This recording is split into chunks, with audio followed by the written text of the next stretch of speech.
Shalom. All praises, honor, and glorification unto our mighty, marvelous, and wonderful power.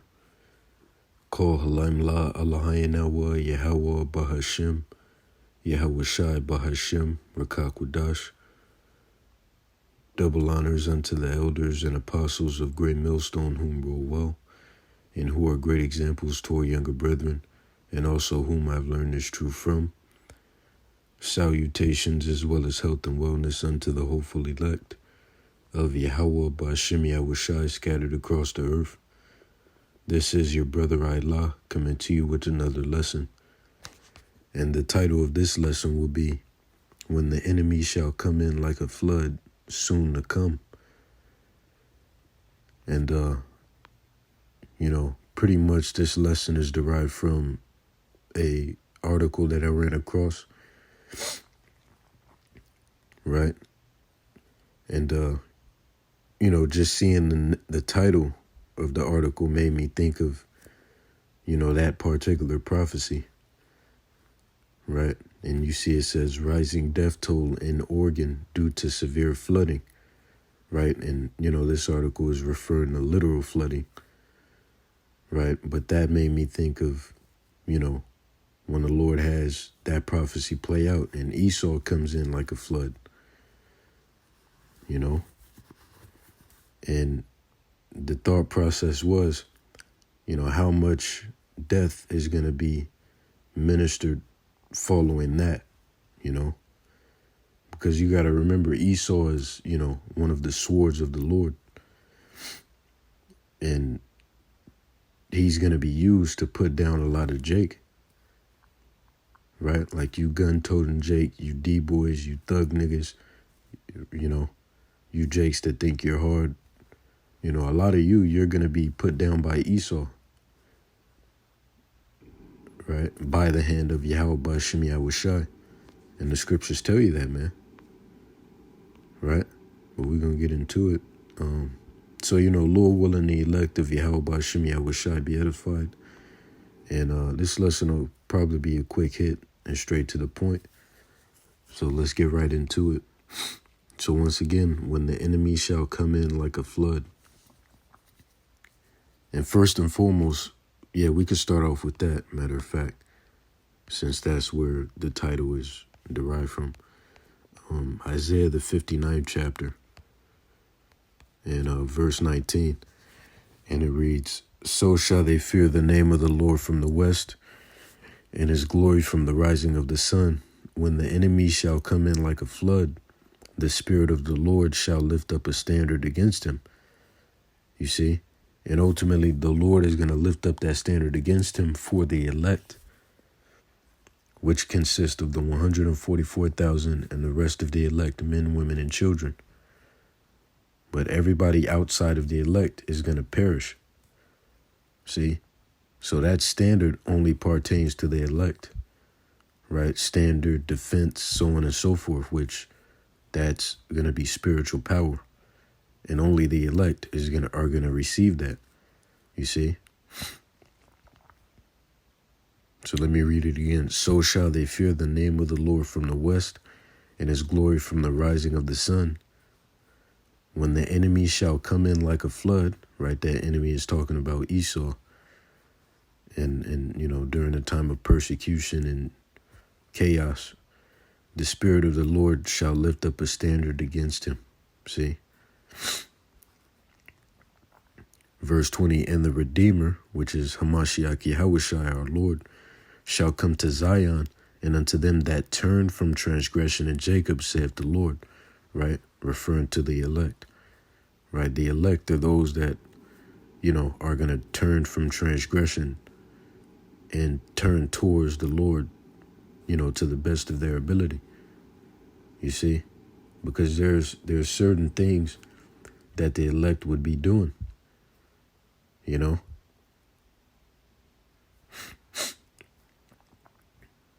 It's like a measuring stick.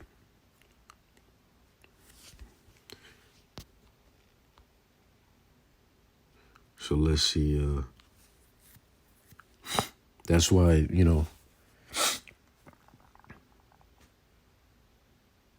well, I'll leave it at that. Let's see. Let me get Psalms, the 17th chapter.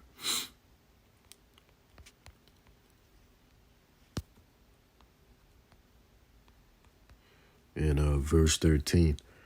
And it reads, Arise, O Lord, disappoint him, cast him down. Deliver my soul from the wicked, which is thy sword. See? From men which are thy hand, O Lord, from men of the world, which have their portion in this life, in whose belly thou fillest with thy hid treasure. They are full of children and leave the rest of their substances to their babies. Who does that sound like? Esau, man. Right? But the point is, Esau is one of the swords of the Lord, and soon to come, that sword is going to be used once again by way of Yahweh B'Shem Yahushai. So now let me move on to the book of Ezekiel, the 21st chapter, and I'll start at verse 8. And it reads, Again, the word of the Lord came unto me, saying, Son of man, prophesy and say, Thus saith the Lord, say a sword is sharpened and also furbished. It is sharpened to make a sore slaughter. It is furbished that it may glitter. Should we then make mirth? It contemneth the rod of my son as every tree. And he hath given it to be furbished that it may be handled. This sword is sharpened and it is furbished to give it into the hand of the slayer. See? Cry and howl, son of man, for it shall be upon my people. It shall be upon all the princes of Israel. Terrors by reason of the sword shall be upon my people. Smite therefore upon my thigh. Right? And let me get a precept. Right? Jeremiah 30:7. And it reads, Alas, for that day is great, so that none is like it. It is even the time of Jacob's trouble. Right? What does that mean? That a time of trouble which pertains to Jacob. But he shall be saved out of it, and that he is the elect. Right? That he is the elect. Because the elect are the only ones who are going to be saved. And the only ones who the Lord is dealing with.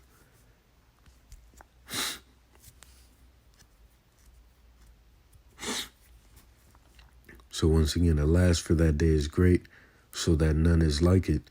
It is even the time of Jacob's trouble, but he shall be saved out of it. And I want to get another precept. Let me see, the book of Daniel. I believe it's the 12th chapter.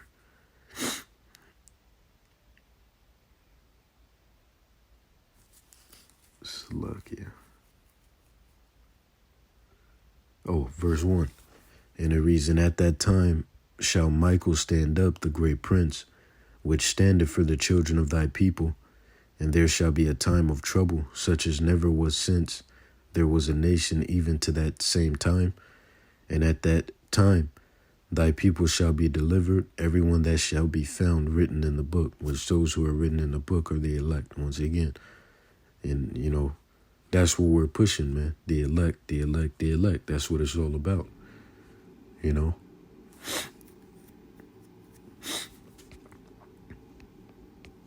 So continuing on, right? Let me get, which I believe I quoted this. Amos 9:10. And it reads, All the sinners of my people shall die by the sword, which say the evil shall not overtake nor prevent us. And once again, man, the Lord has multiple swords, right? Plague is a sword. Pestilence is a sword. Well, same shit, but,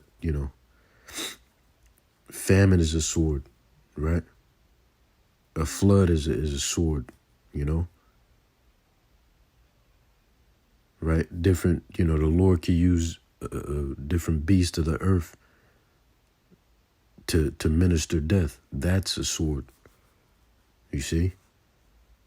Which that's going to, that's part of prophecy as well. Tells you the wild beasts shall change their places. And we can get that really quick.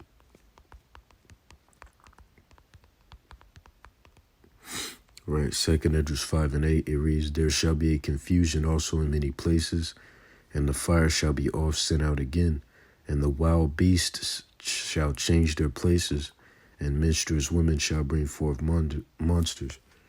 And let me get a precept, matter of fact, teeth of wild beasts.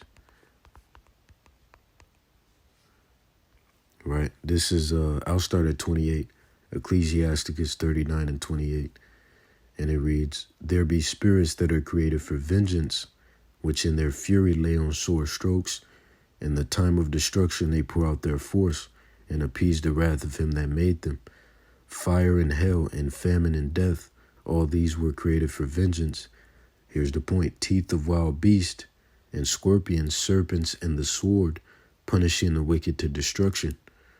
They shall rejoice in his commandment, and they shall be ready upon earth, when need is, and when their time is come, they shall not transgress his word. Right?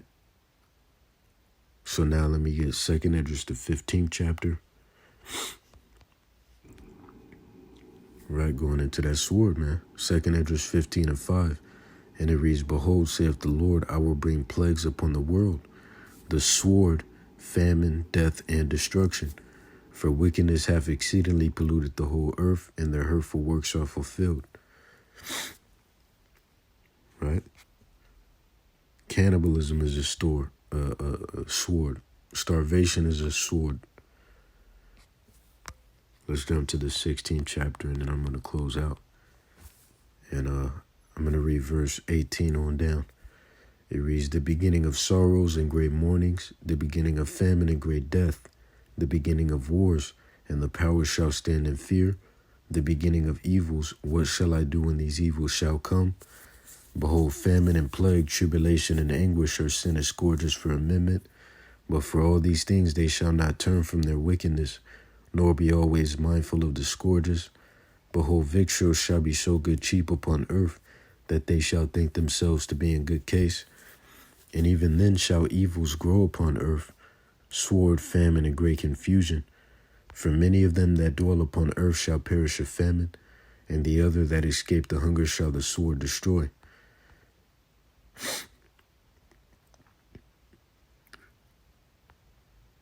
Right?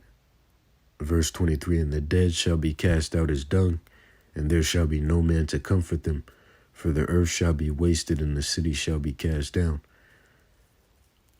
There shall be no man left to till the earth and to sow it. The trees shall give fruit, and who shall gather them? The grapes shall ripen, and who shall tread them? For all places shall be desolate of men. So that one man shall desire to see another and to hear his voice. For of a city there shall be 10 left, and 2 of the field, which shall hide themselves in the thick groves, and in the clefts of the rocks. Right, and I'll keep reading. As in an orchard of olives, upon every tree there are left 3 or 4 olives, or as when a vineyard is gathered, there are left some clusters of them that diligently seek through the vineyard. Even so in those days there shall be 3 or 4 left, by them that search their houses with the sword. See? So that's pretty much the point of this lesson. I hope you are edified. All praises, honor, and glorification unto our power once again and forever. Kol halaimla alahayin ewa Yahweh ba'ashem Yahushai ba'ashem Rakakwadash. Salutations as well as health and wellness unto you, sincere Akim, and few sincere Akwat out there. See you in the next lesson, Lord willing. Wa Yahweh ba'ashem Yahushai ba'bukshah ba'babah. And on to the next one. Shalom.